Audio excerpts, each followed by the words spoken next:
जीवमजीवं दव्वं जिणवरवसहेडजेडीतिट्ठं देविन्दविन्दवन्दं वन्दे तं सर्वदा शिरसा। द्रव्य संग्रह जी ग्रंथ गाथा नंबर 16 पर अपनी स्वाध्याय चल रही है। पेज नंबर 229 पर अपनी चर्चा कल चल रही थी। इसमें सबसे टॉप से ही देखेंगे। ये तो सब चर्चा हो ही चुकी जो आपने पेज खोला है 229।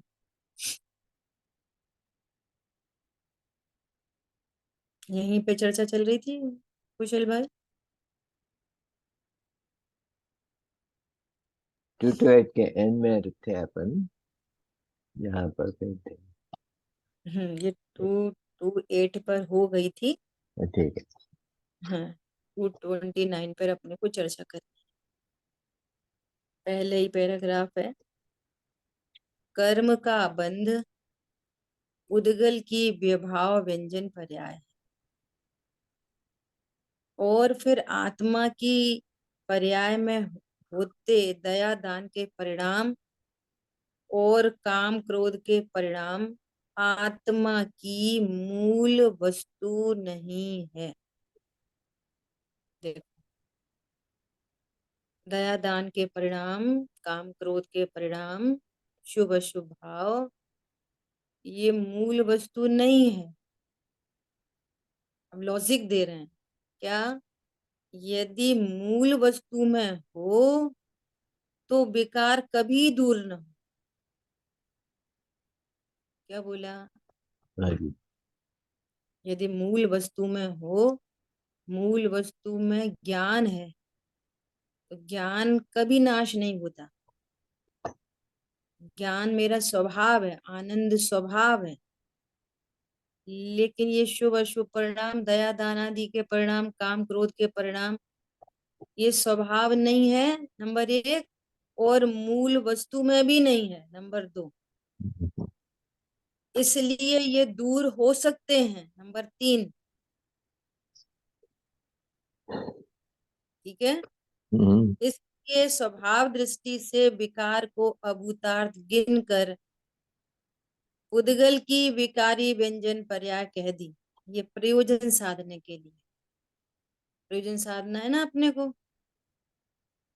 प्रमाण से ग्रहित वस्तु के एक अंश को के ज्ञान को न कहते हैं।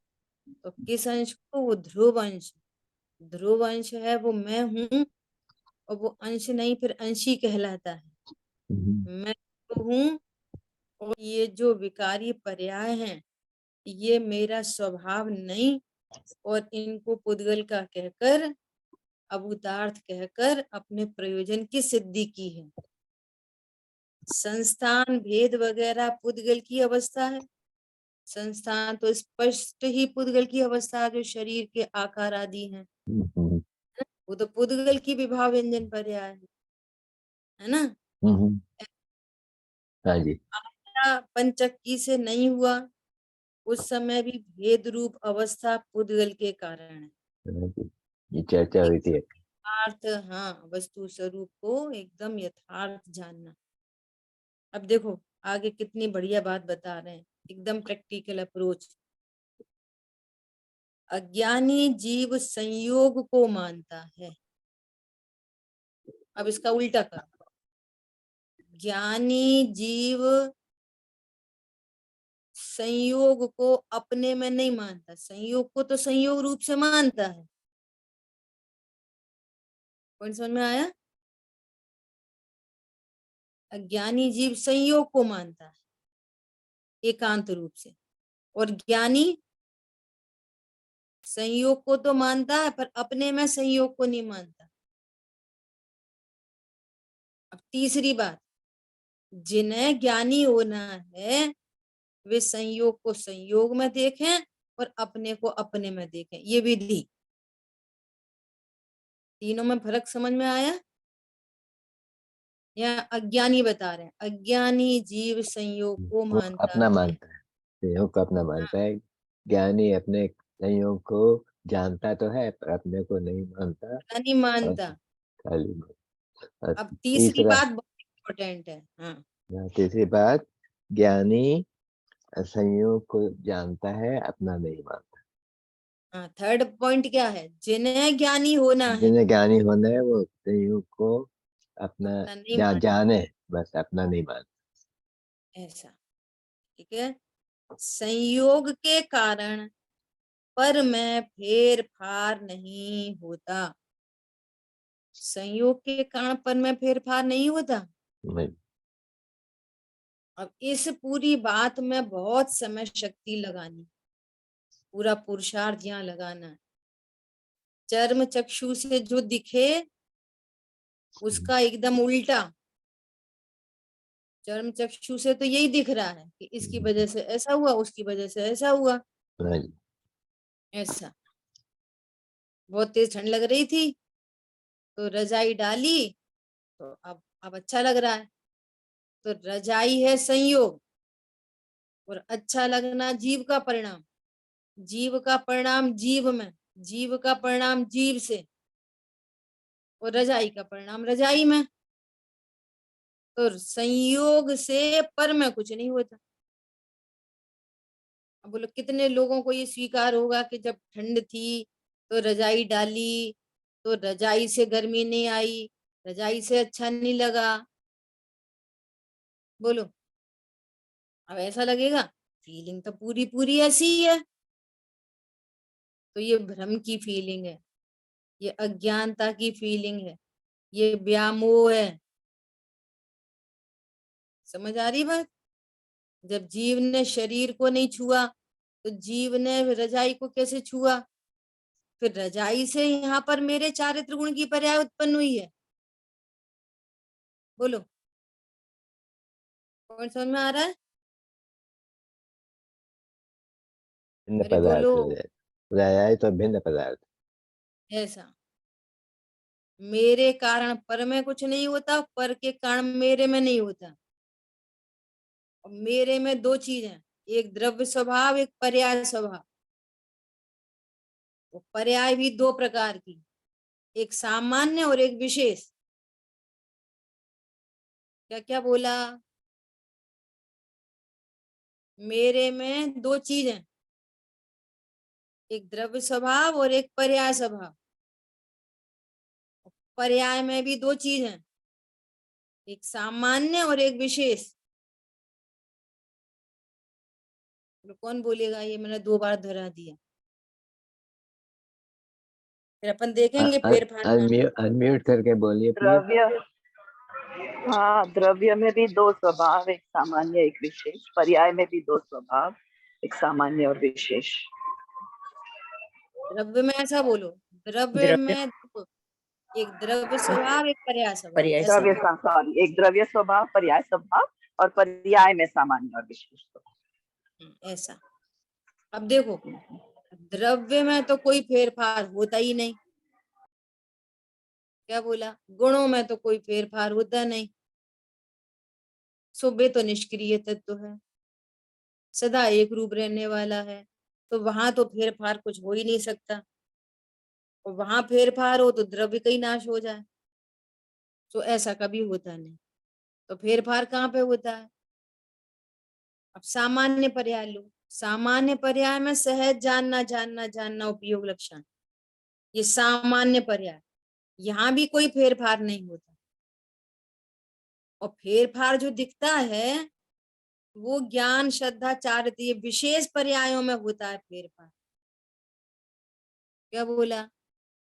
और जो फेरफार दिख रहा है वो सब क्रमबद्ध है, वो उस पर्याय की स्वयं की योग्यता से हुआ है। प्रत्येक पर्याय क्षणिक सत है।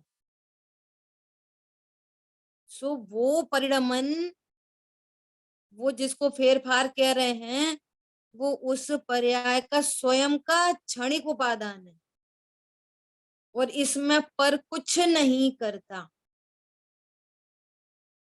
क्या बोला? अपर बहुत पदार्थ सुंदर है। निमित्त रूप से उपस्थित तो होता है, लेकिन वो मुझ जीव में, द्रव्य में तो कुछ करता ही नहीं। कोई परद्रव्य द्रव्य में कुछ नहीं करता, अनंत गुणों में कुछ नहीं करता। और सामान्य उपयोग लक्षण जो मेरी वास्तविक पर्याय है, जो मेरा परिचय देती है, वो भी नेवर चेंजिंग है, वो भी सामान्य। सदा एक रूप है।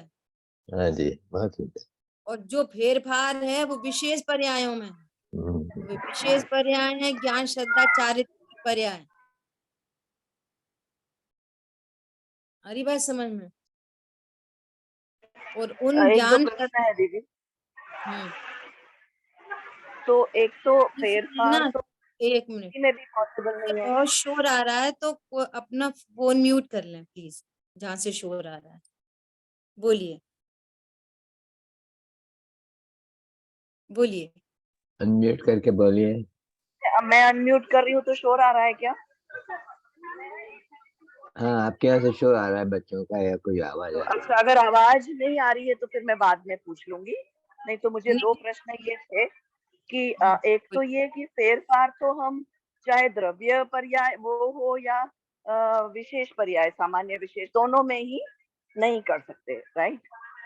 बराबर। अच्छा, दूसरा कि पर्याय सिर्फ ज्ञान दर्शन चारित्र की ही समझना कि पर्याय तो हर गुण की होगी, बराबर। है ना? और तीसरा ये कि वो हमने समझ लिया कि सामान्य पर्याय में तो सेम ही रहेगा ज्ञान, ज्ञान उपयोग लक्षण। पर विशेष पर्याय में एक तो होता है कि जो हर क्षण मतलब चेंजेस, एक ऐसे नहीं होता है कि भाई इसका करंट मतलब एक पर्सन है, अभी मनुष्य पर्याय में, पर एक अपन जो व्यवहार से सामान्यतः कह देते हैं कि भाई इसका तो स्वभाव ही क्रोधी है या जल्दी बुरा मानने वाला है या खुश मिजाज है, वो इसमें कहाँ फिट होता हम्म ये तो जो कहा जाता है कि इसका क्रोधी स्वभाव है, तो वो इन जनरल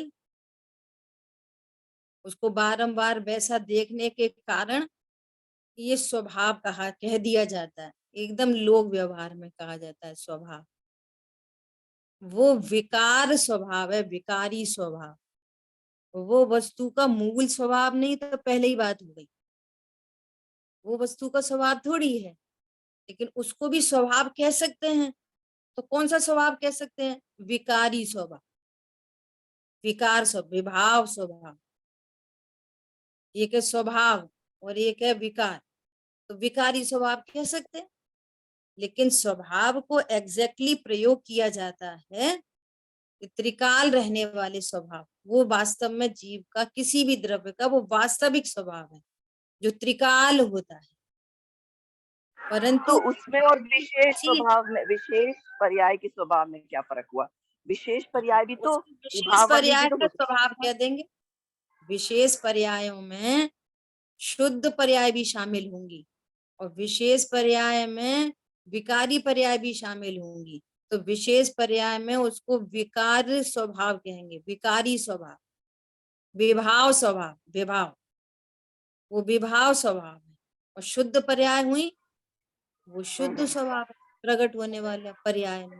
हाँ, हाँ, तो पर्याय मतलब में दोनों ही पर्याय स्वभाव, के विशेष स्वभाव में दोनों आ जाएंगे, विभाव दोनों आ जाए, स्वभाव और जो, अच्छा, ठीक है। है ना? ऐसा।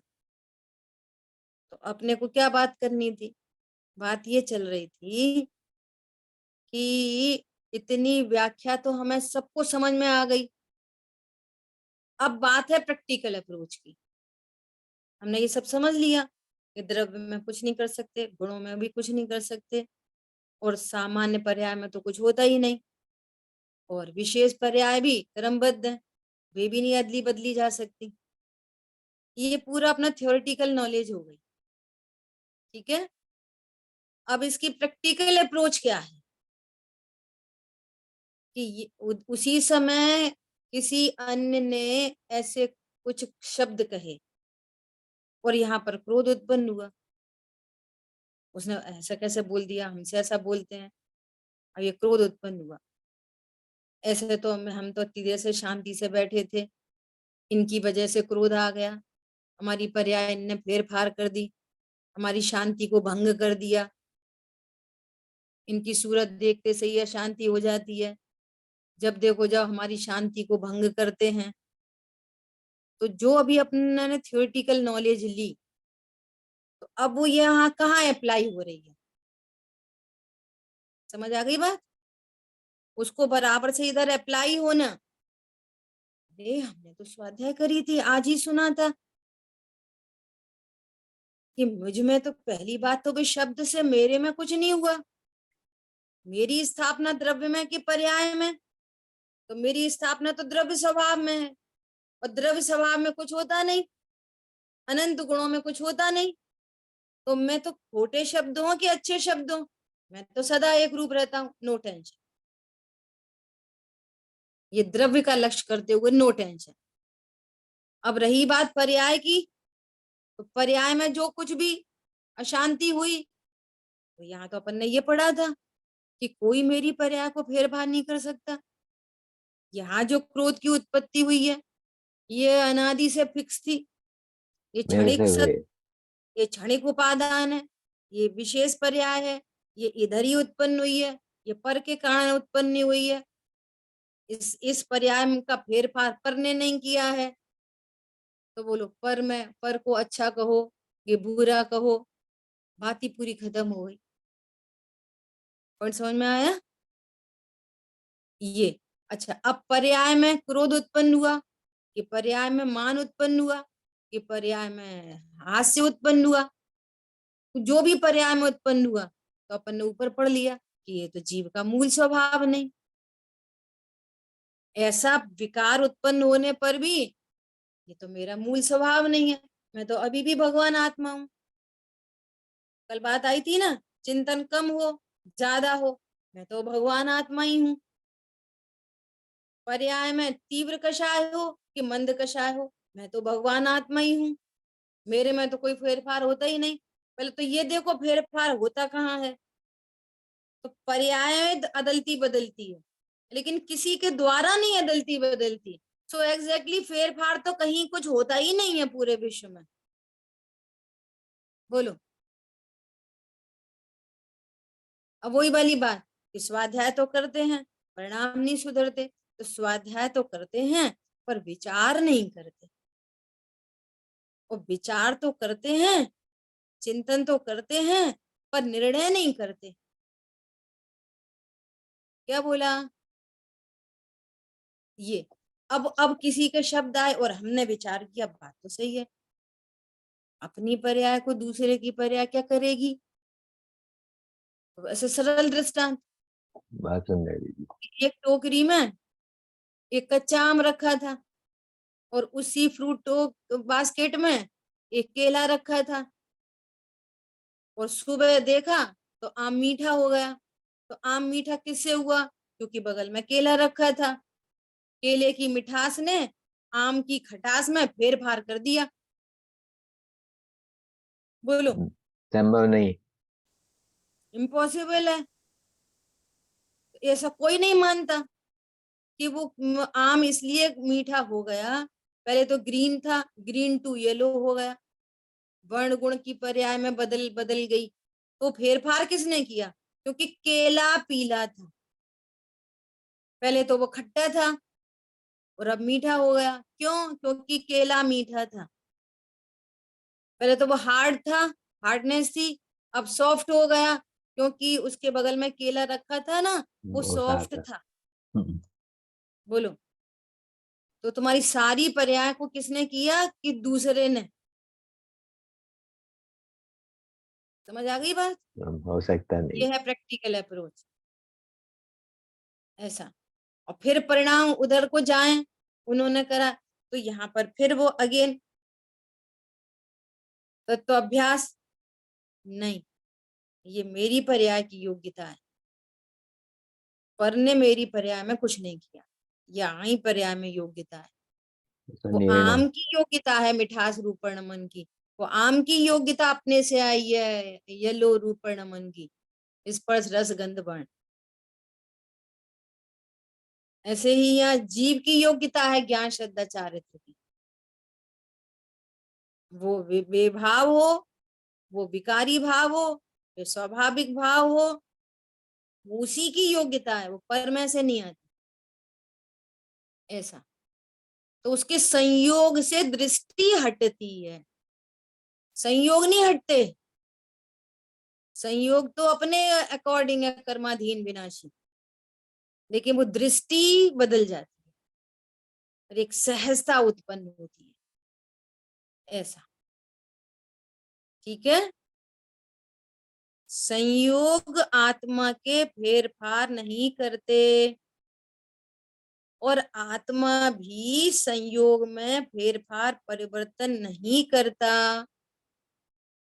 आत्मा भी फेरफार नहीं करता। वो तो कह रहे हैं जब पंचक्की से आटा नहीं पिसा तो जीव ने आटा पीसा, ये तो बात ही खत्म हो गई। चकले बेलन ने रोटी नहीं बनाई तो जीव ने रोटी बनाई, ये तो बात ही खत्म हो गई पूरी। जब पुद्गल पुद्गल की का फेरफार नहीं तो जीव पुद्गल में क्या फेरफार करेगा। और समझ में आया?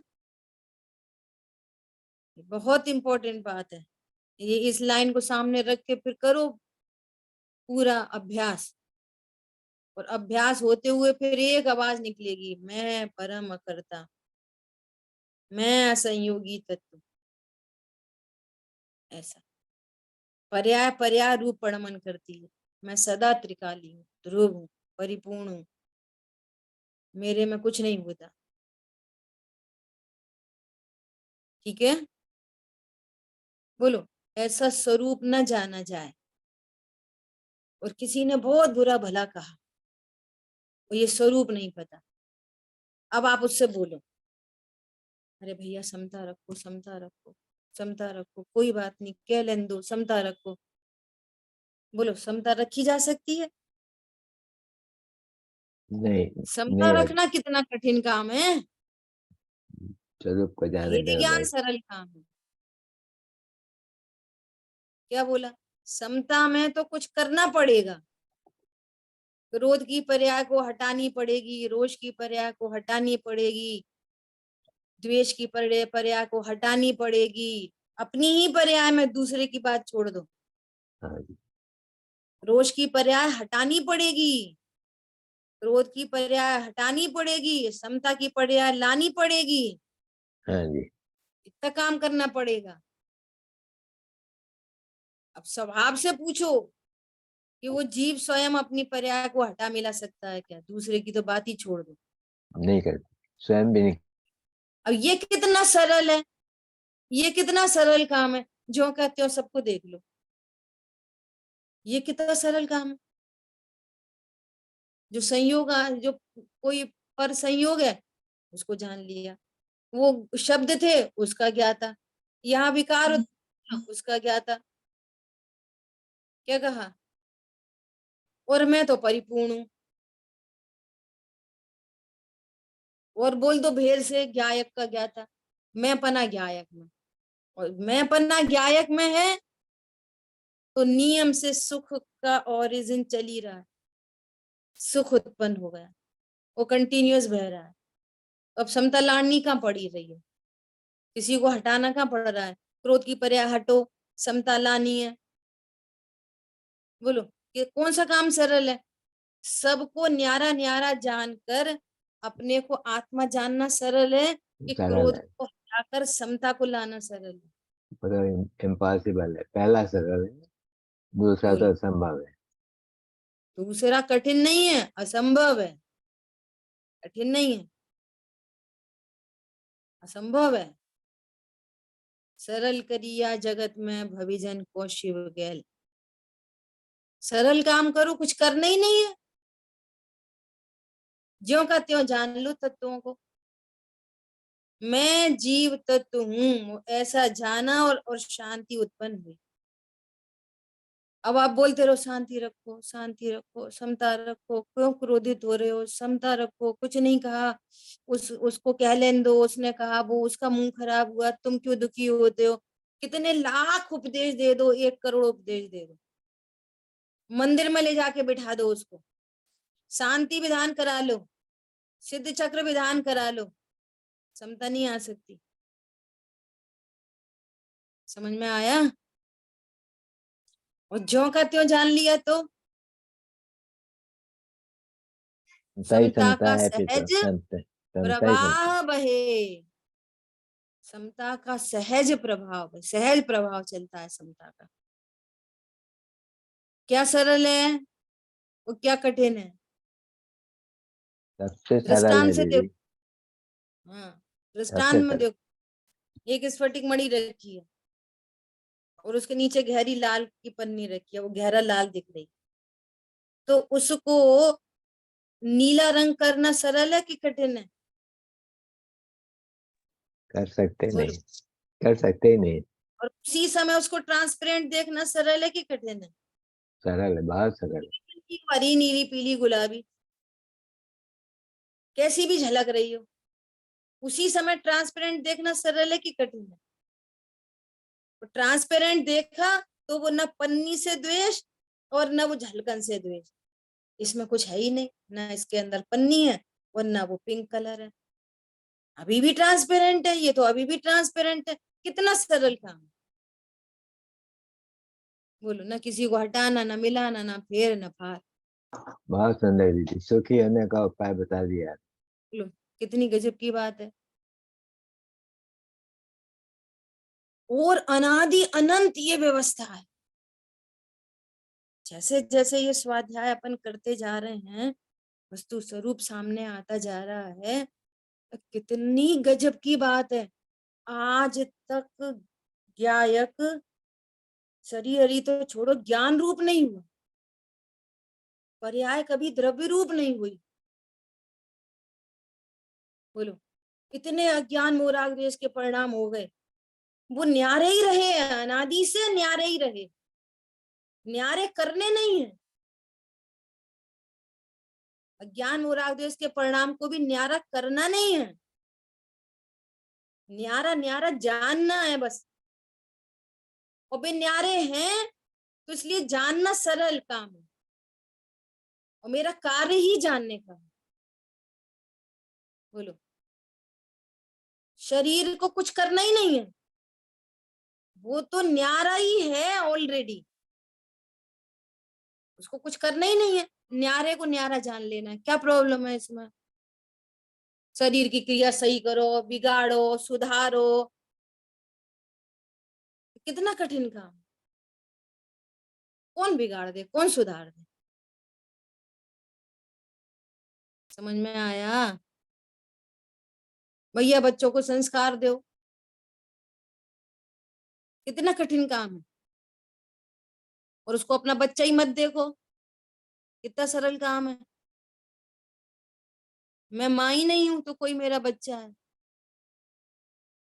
सब जीवों की अपनी अपनी योग्यता है, और अपन उसको जीव देख रहे, तो उधर से वैसी वेब साथी है, वो भी अपने को जीव देख रहा है। सुधर गए परिणाम? क्या बोला? अपन उनको जीव देख रहे और वो भी अपने को जीव देख रहे, तो सुधर गए ना परिणाम दोनों के। बहुत सुंदर जी। कितनी सरल का। आज पूरे दिन मुझे ये चल रहा है कि वास्तव में ये कितना सरल काम है। बंद अधिकार चल रहा है, वो कह रहे ज्ञान का बाई नेचर छेदनात्मक स्वभाव है, बाई नेचर।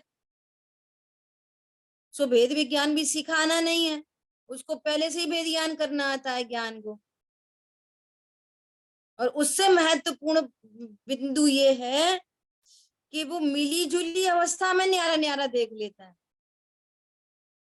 और जिसको मुख्य करता है उस समय दूसरे का उसको कोई भान नहीं होता। जब चीनी को आप मुख्य करोगे तो चीनी के अंदर आपको खटास नहीं मिलेगी, और जबकि वही मौजूद है। ये एक आपके बहुत बहुत आश्चर्यकारी बात नहीं लग रही? मुझे तो लग रही है। बहुत लग रही है जी सर। बोलो हमारा ध्यान नहीं जाता है, पर तो आश्चर्यकारी सदा है ये बात। बोलो। दिव्या इंद्री पर चारों चीजें हैं, और उपयोग वहां गया, और उस उपयोग ने अकेली मिठास को जान लिया और तीनों को नहीं जाना, और मिठास में कुछ भी नहीं था, जबकि एक क्षेत्राव का संबंध था। तो भी जब खारेपन को देखने की कोशिश की तो मिठास नहीं देख जानने में आई, और खटास के वो खारेपन के अंदर कोई मिठास नहीं थी। सबके द्रव्य गुण पर न्यारे न्यारे ही होते हैं। कौन किसको बिगाड़े सुधारे, कौन किस में फेर फार करे, संभव नहीं है। कितना सरल काम। बोलो।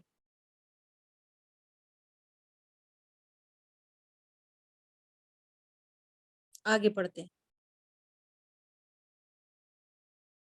फिर से पढ़ते हैं। अज्ञानी जीव संयोग को मानता है, संयोग के कारण पर में फेरफार नहीं होता। संयोग आत्मा में फेरफार नहीं करते, आत्मा संयोग में परिवर्तन नहीं करता। बस निश्चिंत है। अंधकार होता है वह पुद्गल की पर्याय है। दीपक बुझ गया इसलिए अंधकार हुआ, ऐसा है ही नहीं। बोलो किनको समझ में आएगी ये वाली बात? दीपक ने वहां पुद्गल में परिणमन कराया। पहले तो प्रकाश था, फिर उसने अंधकार करा दिया। नहीं, वहां पर अंधकार के परमाणु दूसरे हैं, ब्लैक कलर के। समझ आ गई बात? कितने लोग मानेंगे ये वाली बात को? अरे अंधेरा क्यों हो गया? अरे वो लाइट चली गई। पूरी दुनिया बोलती है एट ए टाइम। अरे अरे अंधेरा हो गया, अंधेरा हो गया। क्यों हो गया? लाइट चली गई। समझ में आया? यहाँ क्या कह रहे हैं? वहां पुद्गल के परमाणुओं को काले रूप परिणमन होना था, सो वो पुद्गल की विभाव व्यंजन पर्याय है, उसका कर्ता हर्ता कोई नहीं है। और लाइट का चला जाना उसमें निमित्त भले कहो, लेकिन वो दीपक के परमाणु न्यारे हैं, प्रकाश के परमाणु न्यारे हैं, और अंधकार के परमाणु न्यारे हैं।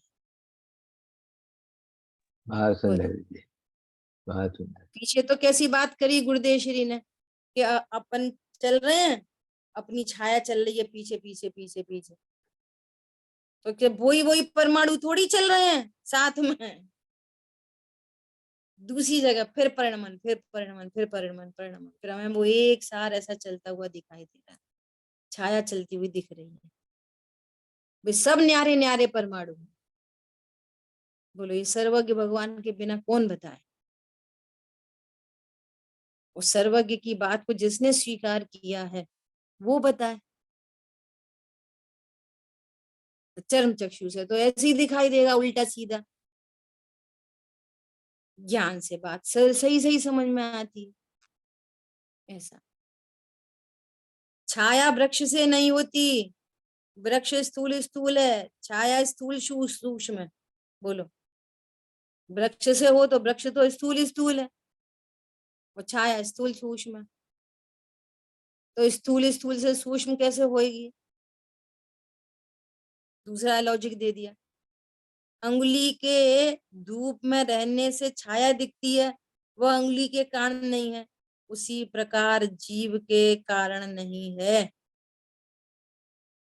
फिर जड़ की अवस्था होती है, वह जीव के भाव से होती है, ऐसा नहीं है। यहाँ भाव उत्पन्न हुआ रोटी बनाओ, तो जीव के भाव से रोटी नहीं बनी। यहाँ तो कह रहे हाथ पैर से भी नहीं बनी, और चकला बेलन से भी नहीं बनी। वो तो उसी की अपनी योग्यता है। उस आटे को परिणमन होना है रोटी रूप से, तो उसमें फेरफार कौन ने किया? चकला ने फेरफार किया, पानी ने फेरफार किया, अग्नि ने फेरफार किया? नहीं, कोई किसी को फेरफार नहीं कर सकता। वो उसकी अपनी पर्याय है। अगर कोई किसी को फेरफार करता रहेगा तो उस वस्तु का क्या होगा? वो तो फालतू हो गई ना। उसकी अपनी शक्ति का क्या होगा? उसकी अपनी परमाणु शक्ति का क्या होगा? ये बताओ। हर समय उसका भी परिणाम हो रहा है, उस परिणमन का क्या होगा? और चीनी की मिठास का क्या होगा जब चीनी अगर खटास करे तो? और फिर नींबू क्या करेगा? वो फालतू नहीं हो गया? इस सरल दृष्टांतों से विषय को पक्का करना चाहिए। बहुत क्यों सुंदर। दिए जाते हैं सरल दृष्टांत? इसीलिए दिए जाते हैं कि अगर चीनी मिठास भी करे और खटास भी करे, नींबू का काम वो करे, फिर नींबू क्या करेगा? तुमने रोटी बनाई तो आटे के परमाणु क्या कर रहे थे? वो फालतू थे क्या? उनमें अपनी परमाणु शक्ति नहीं है क्या? कोई इस विश्व में निठल्ला द्रव्य है क्या? सब में वस्तुत्व गुण है, सब में द्रव्यत्व गुण है। हर द्रव्य में अपनी अपनी प्रयोजनभूत क्रिया होती है।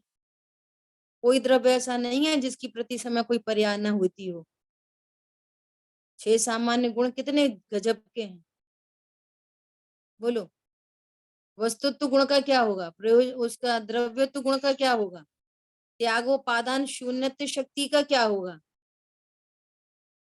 भाव भाव शक्ति का क्या होगा? अभाव भाव शक्ति का क्या होगा? समझ में आ रही है बात?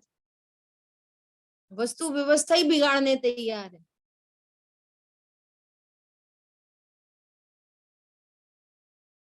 ऐसा नहीं है। और जीव को भाव होता है इस कारण वृक्ष में अवस्था होती है, ऐसा भी नहीं।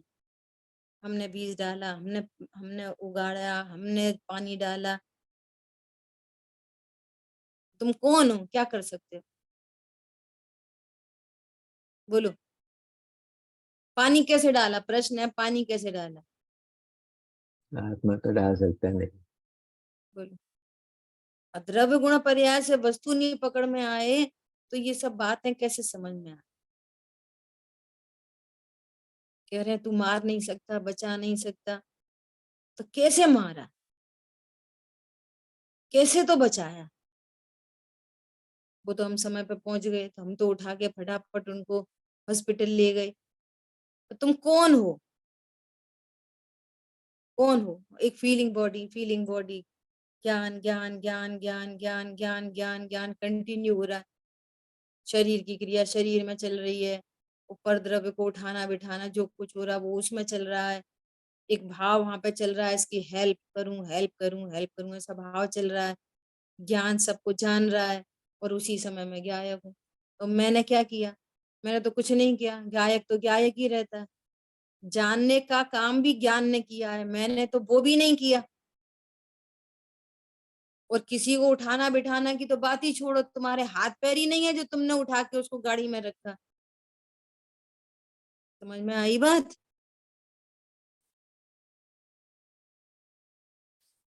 देखो क्या कह रहे हैं।